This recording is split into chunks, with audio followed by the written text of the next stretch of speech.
I've been a voice actor for many years, and there are some things you can only learn on the job. So here are 5 mistakes that I've made throughout my professional voice acting career that hopefully you can avoid in yours. I'm Rebecca Rose. I'm a voice actor and an actor, and today I want to tell you about some of the mistakes that I've made throughout my voice acting career.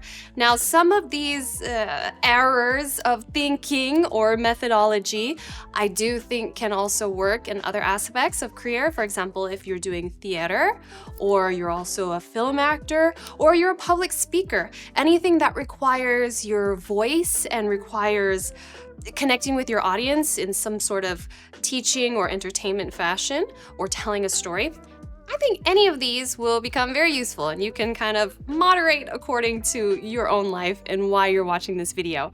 But I want to jump straight into it. Obviously, I have made so many mistakes throughout my career, and sometimes it just takes time to recognize that in yourself and also time to resolve it. The first one, wearing the wrong thing in the studio. So when you're recording or you're working with a mic, obviously the sound is trying to capture the best audio quality. This is why we have things like eliminating the noise floor, or why we're trying to get rid of white noise, or you pause when sirens pass by. You're trying to get the cleanest audio that you can. And unfortunately, sometimes that extra noise is coming from your own movements or what you're wearing. And if you can eliminate that from the beginning, that's gonna go a long way. I've definitely shown up on set without realizing that a certain fabric that I'm wearing is very noisy inside the mic. And you kind of figure this out, hopefully not in an embarrassing way, maybe when you're just working by yourself with a mic and you gotta listen to it and be like, oh dang, that fabric is not gonna work. Those earrings are not a good option. So sometimes you do have to sacrifice either comfort and fashion to make the best audio possible, but trust me, it'll be worth it. And trust me, it's better if you figure it out by yourself. You can be like Cyndi Lauper when recording We Are the World. You had a lot of bracelets. Oh, sorry. Oh, I'm loaded. Nowadays, I am probably more like Michael Jackson. Number 2 is not properly hydrating yourself. You might hear a whole lot of advice like, just chug a whole lot of water before you go out. Or if you're a singer, right, you must steam your throat in the morning.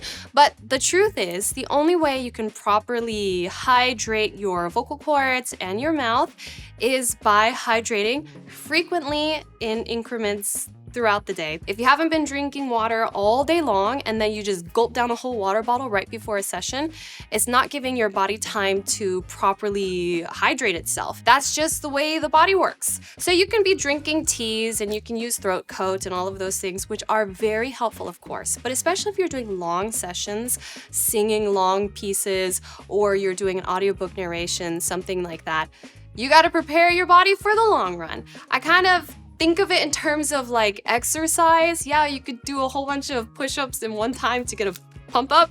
But if you really want to form those proper muscles so that your body looks good for a long period of time, you're gonna have to work out steadily over time. And that is something that I had to learn when I was doing lots of voice recordings. And if your vocal cords are properly moisturized and hydrated overall, your vocal quality is just gonna be that much better.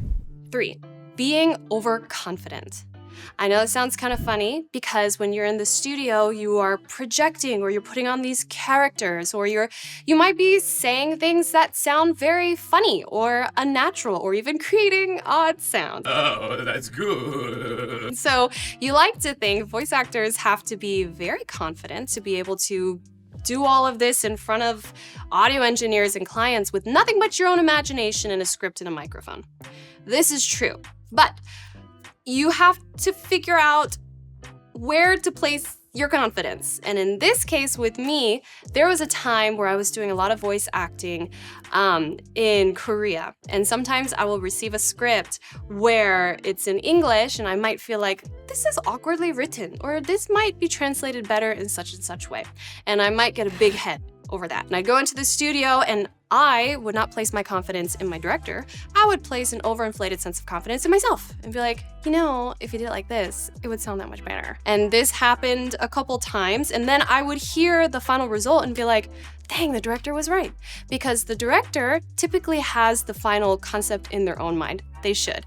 They know what the client wants. They know what the final result is supposed to be. That's the purpose of having a director. You, as an actor, should trust your director to be able to pull that vision out of you using your skill and your talent and your voice. Now, if you're overconfident in yourself, I'm like, well, this is the best way to do it. This is how it should sound. Sometimes those visions can collide. Don't make that mistake. Trust your director. It does help when you work with people that you trust. This is why you would have certain directors who work with certain actors, and this works in TV and film as well, and they can draw out these incredible performances because it's this mutual sense of trust, recognizing my talent, recognizing your job, and then working together to bring it out. But if it's lopsided like this, especially as the actor and saying, this is the way it's done, I know myself best, well, unfortunately, maybe the result is not going to come out as this beautiful final piece that the director has been envisioning for a very long time. The fourth mistake goes hand in hand with the third one, lack of confidence. Like I mentioned before, you are projecting sometimes very crazy voices, unnatural sounds, interesting situations that may have never happened to you before in your life. The body knows, and this is why it can feel awkward or sound awkward, if it's just audio, when the body is not projecting it properly. So let me give you an example. Like if you are doing voices for fighting games, it can be very apparent when you're hearing like, that character isn't punching people, that character didn't really get hit that hard, because vocally it just doesn't sound like it really happened. You have to be able to create that feeling with your body and project it through the voice. So when they hear the voice, they can envision it happening to the body. This is where the confidence comes into play. If you feel very awkward or very tense or like just so hyper aware of you where you are immediately in this moment, it can be really hard to imagine those circumstances to create the sound. I remember the first time that I recorded for a video game character, and the director was saying, okay, this is a witch. She's like a seductress. She's gorgeous, but she's also evil, and she has this crazy, sexy, evil laugh. Now, I do not view myself as crazy, evil, or sexy, so it was kind of hard to create this laughter to begin with, and we had to do it a couple of times. And my body had to get accustomed to creating that kind of sound. You yourself need to feel confident in your capabilities and try it out yourself. Be brave enough. It's probably better to do it on your own time than in the studio for the first time like I did. But the only way to figure that out is to try. So be confident in your voice, know where your limitations are, but also recognize maybe what you're capable of is much farther than those limitations simply because you've never tried it before. My final mistake, not practicing on your own time. If you really want to be top of your game, I'm not interested in what you did. I'm interested in what you're doing now and what you're going to do. And in order to continue to improve in your craft, whatever that may be, you have to be practicing and sharpening and building that muscle. In terms of voice acting and also singing, public speaking, theater, film, all of those things are tied to working on your body, your vocal technique, your expression, your knowledge, your ability to speak. All of that goes together into this sort of entertainment format. For myself, especially as a voice actor, a really major thing to practice is active listening. There's so much you can pick up just by listening to the world around you, hearing animal sounds and trying to recreate that possibly. Different vocal techniques, little children, the way they speak and maybe like a little awkwardness in language, or accent work. It takes time to develop an accent, hearing it and figuring out the waves and nuance and pronunciation. Those things do not come quickly. You cannot just listen to it once and recreate. It takes time. You're building. You're practicing.